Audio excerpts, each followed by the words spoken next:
Dear class 9 student, उम्मीद है आप खैरियत से होंगे। क्लास 9 की जो न्यू बुक है इस साल के लिए उसको हम स्टडी कर रहे हैं। तो एक्सरसाइज 11.3 का जो पहले 3 क्वेश्चन है उसकी वीडियो अपलोड हो चुकी है। इसके अलावा जितने भी ये फार्मूलाएँ हैं, बेसिक कॉन्सेप्ट हैं, इनके ऊपर भी मेरी डिटेल वीडियो आ चुकी है। तो अब हम क्वेश्चन नंबर 3 से आगे जो क्वेश्चन है उनको सॉल्व करेंगे। तो इससे पहले ज़रूरी है कि इन क्वेश्चन को समझने के लिए बेसिक कॉन्सेप्ट और ये पहले क्वेश्चन आपने अच्छी तरीके से समझे हों।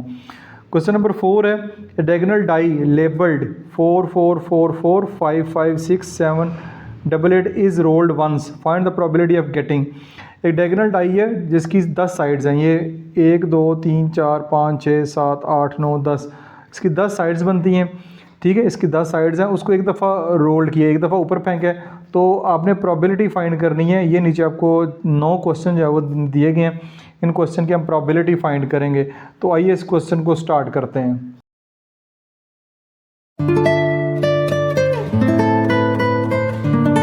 ये क्वेश्चन जी आपको स्क्रीन के ऊपर नज़र आ रहा है। क्वेश्चन मैंने वैसे ही लिखा हुआ है। तो find the probability of getting A4 से मराद है कि 4 हमारे पास आए। अब यहाँ पे एक बात याद रखें, NS। अब फार्मूला जो प्रोबेबिलिटी का ये वाला है मैंने लिखा हुआ है, प्रोबेबिलिटी ऑफ इवेंट, ई से मराद होता है event, NE divide by NS। NE से मराद ये कि फेवरेबल आउटकम, वो हमारी आउटकम हम चाह रहे हैं वो वाली, divided by number of sample space. ये वाला फार्मूला जो है वो आपकी बुक में मेंशन है, यहीं से मैंने देख के लिखा हुआ है। ये लिखा हुआ है probability of event number of favourable outcome divide by total number of outcome. तो ये आपके पास फार्मूला, ये फार्मूला जो है वो यूज़ करके हम आगे इन क्वेश्चन को सॉल्व करेंगे। तो इस क्वेश्चन में NS number of sample space जो है वो 10 होगी। ठीक है, नंबर ऑफ सैम्पल स्पेस इसमें 10 है, 1 2 3 4 5 6 7 8 9 10, तो नंबर ऑफ सैम्पल स्पेस 10 है। अब नंबर ऑफ़ इवेंट, यानी नंबर ऑफ़ इवेंट जो कि हम चाह रहे हैं वो है A4 के 4 आए। तो 4 यहाँ पे 1 2 3 4 दफ़ा है। ठीक है, इस डाटा में 4 4 दफ़ा है, तो नंबर ऑफ़ फेवरेबल आउटकम हमारी हो जाएगी 4। ठीक है, नंबर ऑफ़ फेवरेबल आउटकम जो हम चाह रहे हैं तो वो हो जाएगी 4। तो फार्मूला प्रोबेबिलिटी का ये लिखा, तो यहाँ पे लिखा P की जगह यहाँ पे लिख लें A4। इवेंट जो है वो हमारा A4 है, तो NE हमारे पास है 4 और डिवाइड बाय 10। तो अब इसको अगर डिवाइड करना चाहें तो कर सकते हैं, दोनों होते हैं, ये हमारे पास 2/5 हो जाएगा। तो प्रोबेबिलिटी आने के चांसेस जो हैं वो 4 आने की जो प्रोबेबिलिटी है वो 2/5 है। तो ये आपका पार्ट 1 हो गया। इसी तरह पार्ट 2 जो है उसको देखते हैं, एन इवन नंबर, कि हमारे पास इवन नंबर आए। तो NS हमारे पास 10 ही होगा, number of sample space, number of जो फेवरेबल आउटकम है वो कितने हैं, इवन नंबर कितने हैं, 1 2 3 4 5 6 7 हमारे पास इवन नंबर है। इवन नंबर वो होते हैं जो 2 पे डिवाइड होते हैं। तो इवन नंबर जो है वो हमारे पास 7 है, यहाँ पे आ जाएगा 7। तो प्रोबेबिलिटी ऑफ इवन नंबर जो है वो आएगी number of favourable outcome divide by sample space. तो यहाँ पे आ जाएगा प्रोबेबिलिटी ऑफ इवन नंबर। ठीक है, प्रोबेबिलिटी ऑफ इवन नंबर आ जाएगी, ऊपर आएगा 7 और नीचे आ जाएगा 10। तो ये आ जाएगी 7/10 प्रोबेबिलिटी होगी एक इवन नंबर आने की। ये फर्दर इसको कटिंग इसकी नहीं कर सकते। नेक्स्ट है मल्टीपल ऑफ 4, यानी 4 के मल्टीपल आएँ। तो 4 के मल्टीपल से मुराद है कि 4 का टेबल 1 2 3 4, इस पर भी टेबल जाता है इन चारों पे, फिर इन दोनों 8 के ऊपर भी टेबल जाता है, इनके ऊपर नहीं जाता। तो 4 नंबर ये हैं, 2 ये हैं, 6। तो यहाँ पे नंबर ऑफ़ फेवरेबल आउटकम हमारे पास कितनी बन रही हैं, वो 6 बन रही हैं, 1 2 3 4 5 6। तो NS हमारे पास 10 ही है। तो यहाँ पे हमारे पास जो है मल्टीपल ऑफ 4, तो यहाँ पे लिखेंगे प्रोबेबिलिटी ऑफ मल्टीपल 4, इसकी प्रोबेबिलिटी फाइंड करना है। तो ये आएगी 6/10। इसको फर्दर डिवाइड करेंगे तो ये आ जाएगा 3/5, यानी मल्टीपल ऑफ 4 आने की जो प्रोबेबिलिटी है वो 3/5 है। तो उसके बाद है नॉट अ 7 ना हो, बाकी जो मर्ज़ी आ जाए। 7 यहाँ पे एक दफ़ा है, 7 ना आए, बाकी जो मर्ज़ी आ जाए। तो नंबर ऑफ़ सैम्पल स्पेस 10 ही होगा। नंबर ऑफ़ फेवरेबल इवेंट हमारे पास क्या आ गए हैं, 9 आ गए हैं, यानी 7 ना आए, 7 के अलावा जो मर्ज़ी आ जाए।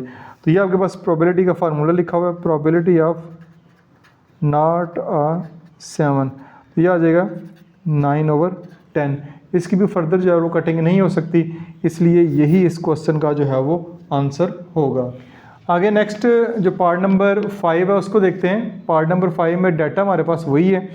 तो एन ऑड नंबर, अब हम चाहते हैं कि हमारे पास जो ऑड नंबर है उसकी प्रोबेबिलिटी फाइंड करनी है। ऑड नंबर कितने हैं यहाँ पे, 1 2 3, यहाँ पे 3 जो है वो ऑड नंबर है।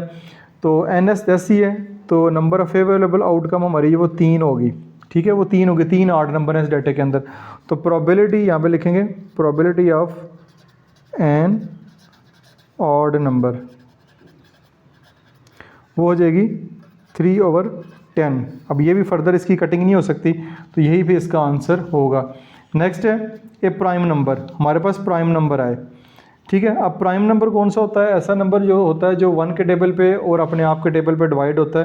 तो यहाँ पे इस डाटे में देखें प्राइम नंबर जो है वो कितने हैं, एक 5 प्राइम नंबर है, फिर 5 प्राइम नंबर है और 7 प्राइम नंबर है। 3 प्राइम नंबर है इसके अंदर, 3 है ये, 5 और 7 ऐसे नंबर हैं जो अपने आप के टेबल पे और 1 के टेबल पे डिवाइड होते हैं। तो इसकी जो प्रोबेबिलिटी हमारे पास होगी वो 3 होगी।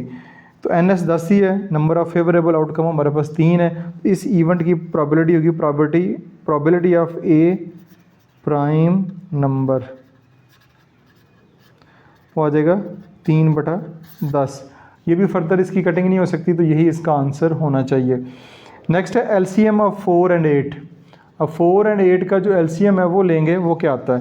4 और 8 का जो एलसीएम है वो मैं निकाल लेता हूँ यहाँ पे। 4 एंड 8, 2 पे करेंगे 2 4, फिर 2 पे करेंगे 1 2, 2 पे करेंगे 1 1। एलसीएम आएगा हमारे पास 8, यानी 2 और 4 का जो एलसीएम आता है 8 है। तो 8 यहाँ पे कितनी दफ़ा है? 8 यहाँ पे 2 दफ़ा है। तो n S 10 number of favourable outcome हमारे पास 2 हो जाएंगी। फार्मूला लगाएंगे probability of LCM of 4 and 8, यह आ जाएगा 2/10, यह आ जाएगा 1/5। 1/5 इसकी प्रोबेबिलिटी आएगी। अब आएगा H C F 4 and 8। 4 and 8 का एच सी एफ, 4 एंड 8 का एच सी एफ जो हाईएस्ट कॉमन फैक्टर है वो 4 ही बनता है, ठीक है। 4 दोनों को डिवाइड करता है, 4 1 ज़र 4, 4 2 ज़र 8। तो 4 यहाँ पे इस डाटे में कितनी दफ़ा है? 4 दफ़ा आया है। तो यहाँ पे नंबर ऑफ अवेलेबल आउटकम 4 दफ़ा आ जाएगी। तो probability of H C F of 4 and 8 ये आ जाएगी 4/10। तो इसको सॉल्व करेंगे, ये आ जाएगा 2/5। ये आपके पास इसकी प्रोबेबिलिटी आ जाएगी। नेक्स्ट जो है लास्ट इसका जो पार्ट है उसको देखते हैं। लास्ट पार्ट में वो कह रहा है कि फैक्टर ऑफ 12, 12 के फैक्टर, यानी इसमें कौन सा नंबर है जो 12 को डिवाइड करते हैं? वो 4 है और फिर 6 है, यानी इस डाटे में देखना है। ये नहीं कि फैक्टर ऑफ 12 तो 3 भी है, 1 भी है, 2 भी है, ठीक है, तो वो नहीं है। जो इस डाटे में इसके फैक्टर हैं वो देखने हैं। इस डाटे में इसके फैक्टर 4 हैं और 6 है। ये 4 और 6 दो नंबर हैं जो 12 को डिवाइड करते हैं पूरा पूरा। तो ये आपके पास एन एस 10 ही आएगा। नंबर ऑफ फेवरेबल आउटकम हमारे पास आ जाएगी 2। तो प्रोबेबिलिटी ऑफ फैक्टर ऑफ 12 हो जाएगी 2/10। तो ये आ जाएगा 1/5, 1/5 आ जाएगा। तो ये इस तरह आपका जो है वो क्वेश्चन नंबर 3 जो है वो यहाँ पे मुकम्मल हो गया। सारे का सारा क्वेश्चन मैंने आपके साथ शेयर किया है। किसी किस्म का क्वेश्चन हो कमेंट सेक्शन में पोस्ट कर सकते हैं। नेक्स्ट क्वेश्चन की जानब मूव करते हैं। नेक्स्ट क्वेश्चन में वो कह रहा है a 1 digit whole number is chosen at random, find the probability that is. अब वो अगेन नीचे 8 पार्ट दिए गए हैं। 1 डिजिट होल नंबर क्या होता है? 1 डिजिट होल नंबर से मुराद है जिसमें 1 डिजिट हो। तो होल नंबर 0 से शुरू होता है, 0 से लेकर 9 तक वो नंबर होंगे। नंबर यहाँ पे ऊपर वाले क्वेश्चन में दिए गए हैं, लेकिन यहाँ पे आपने खुद से लिखने हैं। Find the probability that is, again इनकी प्रोबेबिलिटी आपने फाइंड करनी है। तो बहुत आसान सा क्वेश्चन है। आइए इस क्वेश्चन को भी स्टार्ट करते हैं। ये आपके सामने आपको यहाँ पे नज़र आ रहा है कि 1 डिजिट नंबर 0 1 2 3 4 5 6 7 8 9 10। तो टोटल हमारे पास जो नंबर हैं वो यहाँ पे 10 हैं, ठीक है। ये 1 डिजिट होल नंबर होते हैं। ये फार्मूले मैंने आपके सामने अगेन लिख दिए हैं। यहाँ पे एन एस जो है नंबर ऑफ़ सैम्पल स्पेस यहाँ पे 10 है। 1 2 3 4 5 6 7 8 9 10 है। नंबर ऑफ़ फेवरेबल आउटकम हमारे पास क्या होंगे? अब आ जाएँ सबसे पहले ये लेस देन 5, 5 से छोटे, 5 से छोटे हैं 1 2 3 4 5 जो नंबर ऑफ़ फेवरेबल आउटकम है। तो एन ई हमारे पास 5 है। तो यहाँ पे लिखेंगे प्रोबेबिलिटी ऑफ लेस देन 5, इसकी प्रोबेबिलिटी क्या होगी? 5/10। एन ई 5 है, एन एस 10 है, तो ये 1/2 इसका आंसर होगा कटिंग करके। नेक्स्ट है फिर ग्रेटर देन 10, ठीक है। यहाँ पे ग्रेटर देन 10 है। अब ग्रेटर देन 10 यहाँ पे देखें कोई नंबर है, इसी नंबर में देखना, तो इस नंबर में ग्रेटर देन 10 है ही नहीं। तो इसकी जो एन एस होगा वो हमारे पास 0 होगा। सॉरी, एन एस 10 है, एन एस 10 है और एन ई जो है वो नंबर ऑफ फेवरेबल आउटकम 0 है। तो यहाँ पे लिखेंगे प्रोबेबिलिटी ऑफ ग्रेटर देन 10, आ जाएगा 0/10 और इसका जवाब जो है वो 0 ही होगा। नेक्स्ट है not the largest one digit number, यानी इस अब प्रोबेबिलिटी फाइंड करनी है कि वन डिजिट जो लार्जेस्ट नंबर है ये वाला, ये ना हो, यानी वन डिजिट लार्जेस्ट नंबर यही है 9, ये ना हो बाकी जो मर्ज़ी हो जाए। तो बाकी ये यहाँ से लेके यहाँ तक 9 नंबर बनते हैं 0 शामिल करके, तो ये आपके पास आ जाएगा यहाँ पे 9। तो अब इसकी प्रोबेबिलिटी फाइंड करनी है, प्रोबेबिलिटी ऑफ, ठीक है, not the largest one digit number की, तो ये आपके पास आ जाएगा एंड 9/10, ठीक है, 9/10 आ जाएगा, क्योंकि 9 को हमने निकालना है। तो ये जो नंबर है गिन के ये 9 बनते हैं, 1 2 3 4 5 6 7 8 9, तो ये आएंगे आपके पास 9/10। Additive identity of whole number, additive identity of whole number ये होता है कि किसी भी होल नंबर में कोई नंबर ऐड करें तो उससे कोई फ़र्क ना पड़े, तो वो 0 है। 0 को जिस नंबर में भी ऐड करेंगे तो उससे जो है वो आंसर पे कोई फ़र्क नहीं पड़ेगा। तो इसकी जो नंबर ऑफ़ फेवरेबल आउटकम है वो 1 आएगी, 0 नहीं लिखनी, 1 होगी, क्योंकि 1 ये एक दफ़ा ही है। तो इसकी जो आएगी probability of additive identity of whole number, यह आ जाएगा 1/10। इसको भी फर्दर इसकी जो है वो कटिंग नहीं कर सकते, इसलिए यही इसका जो है वो आंसर होगा। नेक्स्ट अगले पार्ट जो हैं वो है HCF 3 और 5। 3 और 5 का HCF क्या होगा? 3 और 5 का HCF हमारे पास 1 आता है, ठीक है। HCF 3 और 5 का 1 आता है, तो 1 इसमें है, एक दफ़ा है, तो नंबर ऑफ़ फेवरेबल आउटकम हमारे पास 1 हो जाएगा। तो यहाँ पे लिखेंगे प्रोबेबिलिटी ऑफ HCF 3 और 5 का HCF ये आपके पास आ जाएगा 1/10, ठीक है, क्योंकि HCF 3 और 5 का 1 आता है, तो 1 यहाँ पे एक दफ़ा है, तो 1/10 इसकी प्रोबेबिलिटी होगी।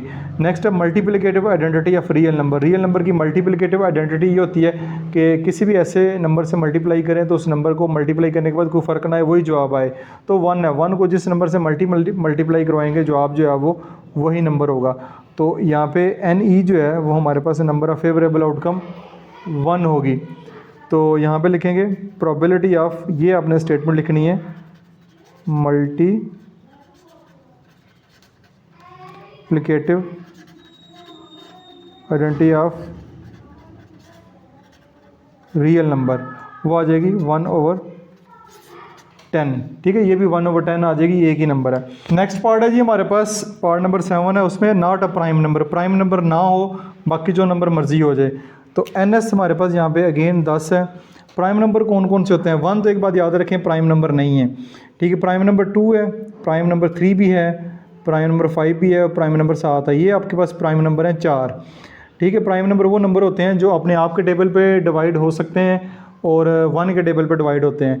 तो 1 इसमें नहीं शामिल होगा, 2 और 3, 5 और 7 ये प्राइम नंबर हैं। तो बाकी जो प्राइम नंबर ना हो, बाकी जो मर्जी नंबर हो जाएं, 1 2 3 4 5 6 नंबर बनते हैं, तो नंबर ऑफ़ फेवरेबल आउटकम हमारे पास 6 बनेगी। इसकी प्रोबेबिलिटी बनेगी probability of not a prime number ना हो, 6/10 होगी। इसकी कटिंग करेंगे 2 पे, ये 3/5 जो है वो आंसर आ जाएगा। तो ये पार्ट 7 भी मुकम्मल होगा। नेक्स्ट है फैक्टर ऑफ 9। 9 के कौन कौन से फैक्टर हैं? 9 1 भी 1 9 को डिवाइड करता है, 3 भी करता है और इस तरह 9 भी डिवाइड करता है। तो ये हमारे पास 3 नंबर जो हैं वो आ जाएंगे जो 9 को डिवाइड करते हैं। तो यहाँ पे आ जाएगा 3। तो इसकी जो प्रोबेबिलिटी आएगी, प्रोबेबिलिटी ऑफ फैक्टर ऑफ 9, ये आ जाएगी 3/10। तो यही इसका आंसर होगा, इसको फर्दर जो है वो काट भी नहीं सकते। तो ये आपका क्वेश्चन नंबर जो नेक्स्ट है, क्वेश्चन नंबर 5, वो भी यहाँ पे मुकम्मल हो गया। स्क्रीनशॉट वगैरह लेना चाहें तो आप ले सकते हैं। क्वेश्चन नंबर 6 की जानब मूव करते हैं। क्वेश्चन नंबर 6 आपको स्क्रीन के ऊपर नज़र आ रहा है। एक कॉइन इज़ टॉस्ड 10 टाइम, एक सिक्के को उन्होंने ऊपर उछाला 10 दफ़ा। Complete the given table and answer the question below the table. Table भी कंप्लीट करना है और इसके नीचे जो 2 क्वेश्चन के आंसर भी देने हैं। इवेंट है कि यानी जब आप कॉइन ऊपर उछालेंगे तो इवेंट आएगा या हेड आएगा या टेल आएगी। तो हेड आने की फ्रीक्वेंसी 6 है और टेल आने की फ्रीक्वेंसी 4 है। ठीक है, रिलेटिव ये लिखा हुआ है रिलेटिव, आगे एफ से बना होता है फ्रीक्वेंसी आपने दोनों की फाइंड करनी है। अब ये वाला जो क्वेश्चन है ये बाकी से थोड़ा डिफरेंट है, इससे पहले हमने क्वेश्चन सॉल्व किए हैं। क्वेश्चन से बना दिया कि एग्जाम्पल में जो क्वेश्चन थे मैंने इसके ऊपर जो एक डिटेल वीडियो बनाई थी उसमें ये फार्मूले सारे मैंने डिस्कस किए थे। रिलेटिव फ्रीक्वेंसी से मुराद ये होता है, इसका फार्मूला है frequency of an event occurring, जिस इवेंट की फ्रीक्वेंसी रिलेटिव फ्रीक्वेंसी फाइंड कर रहे हैं उसकी अकरिंग, और total number of trial experiment कितने हैं। तो total number of trial experiment जो हमारे पास 10 हैं। ठीक है, सबसे पहले फ्रीक्वेंसी ऑफ टेल फाइंड कर लेते हैं। तो टोटल जो 10 टाइम किया है तो आपके पास 10 आ जाएगा। तो टेल की फ्रीक्वेंसी कितनी है 4, कितनी है 4। तो इसको जब कैंसिल करेंगे तो ये 2/5 आ जाएगा। तो टेल की फ्रीक्वेंसी जो है रिलेटिव फ्रीक्वेंसी 2/5 है। इस तरह रिलेटिव फ्रीक्वेंसी अब हेड की फाइंड करनी है।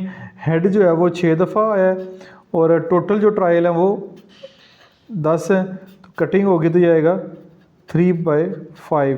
तो यहाँ पे आ जाएगा 3/5, यानी बाय लिखा हुआ 3/5 2/5। ये आपका टेबल जो है यहाँ पे कंप्लीट हो गया। ये इसकी रिलेटिव फ्रीक्वेंसी जो है वो हमने फाइंड कर ली है। फिर नेक्स्ट था मुझे हमारे पास के दो नीचे क्वेश्चन है, उसमें कहा गया what is the expected frequency of getting head, it was tossed 520 times. अब अगर इसी को सिक्के को 10 दफ़ा उछाला गया, अगर हम 520 दफ़ा उछालें तो हेड आने की जो एक्सपेक्टेड फ्रीक्वेंसी है वो कितनी है। अब एक्सपेक्टेड फ्रीक्वेंसी के ऊपर भी जो है वो हमने पहले बात की है। ये आपकी जो बुक है उसका जो बिल्कुल पिछला पेज है वहाँ पे ये सारे फार्मूलाए दिए हैं। ये रिलेटिव फ्रीक्वेंसी, ठीक है, और ये नीचे जो है एक्सपेक्टेड फ्रीक्वेंसी, ये दोनों फार्मूले जो है वो यहाँ पे मेंशन है। यहीं से मैं देख के आपको समझा रहा हूँ। तो एक्सपेक्टेड फ्रीक्वेंसी होती है नंबर ऑफ ट्रायल, कितने ट्रायल है, मल्टीप्लाई बाय प्रोबेबिलिटी है इवेंट, उस इवेंट की प्रोबेबिलिटी क्या है। इसको n मल्टीप्लाई बाय पी भी कहते हैं। n से मुराद है नंबर ऑफ ट्रायल, p से मुराद है प्रोबेबिलिटी ऑफ इवेंट। तो नंबर ऑफ ट्रायल कितने हैं इसमें, जो 520 हैं, 520 multiply by probability of an event. अब हम बात कर रहे हैं एक्सपेक्टेड फ्रीक्वेंसी। अब सबसे पहले इधर मैं लिख लेता हूँ हेड। अगर एक्सपेक्टेड फ्रीक्वेंसी हेड की फाइंड करनी है, पहले हेड की फाइंड करते हैं। ठीक है, तो वो हमारे पास जो है वो 520। ठीक है, what is the expected frequency of getting head, head ही की फाइंड करनी है। तो expected frequency of head, number of trial 520 है और प्रोबेबिलिटी ऑफ इवेंट क्या है, हेड की प्रोबेबिलिटी ऑफ इवेंट है 3/5। ये आ गया। ये कटिंग करें 5 1s are 5, 5 4s are 20, तो 104 आ जाएगा। 104 को आप जो है वो 3 से मल्टीप्लाई कर देंगे तो आपका जो है वो आंसर आ जाएगा। तो 104 मल्टीप्लाई बाय 3, ये हमारे पास आ रहा है 312। ये हमारे पास 312 आ गया। ठीक है, ये एक्सपेक्टेड फ्रीक्वेंसी जो है वो आ चुकी है। नेक्स्ट इसी का पार्ट नंबर 2 है, what is the expected frequency of getting tail, it was tossed 305 time. अब टेल की बारी आ गई। अब टेल की फाइंड करनी है तो वही हो गया 305 दफ़ा multiply by probability of event, यानी टेल कितनी दफ़ा आया उसकी जो प्रोबेबिलिटी है वो 2/5 है। इसकी कटिंग करेंगे 5 6 are 30। ठीक है, तो बल्कि इसको आपके सामने डिवाइड भी कर देता हूँ तो आगे किसी की कन्फ्यूजन हो। 305 डिवाइडेड बाय 5, तो ये आपके पास आएगा 61। 61 को 2 से मल्टीप्लाई करेंगे, मल्टीप्लाई बाय 2 कर दें तो ये आपके पास आ जाएगा 122। ठीक है, ये आपके पास इसका आंसर जो है वो 122 आ जाएगा। तो ये आपका जी इस तरह क्वेश्चन नंबर 6 भी यहाँ पे मुकम्मल हो गया। 3 क्वेश्चन आज की वीडियो में हमने क्लियर किए हैं। तीनों के तीनों क्वेश्चन उम्मीद आपको समझ आ गए होंगे, लेकिन फिर भी किसी किस्म का क्वेश्चन हो तो कमेंट सेक्शन में पोस्ट कर सकते हैं। अपना बहुत सारा ख्याल रखिएगा। दिस इज मासूम बशर साइनिंग ऑफ।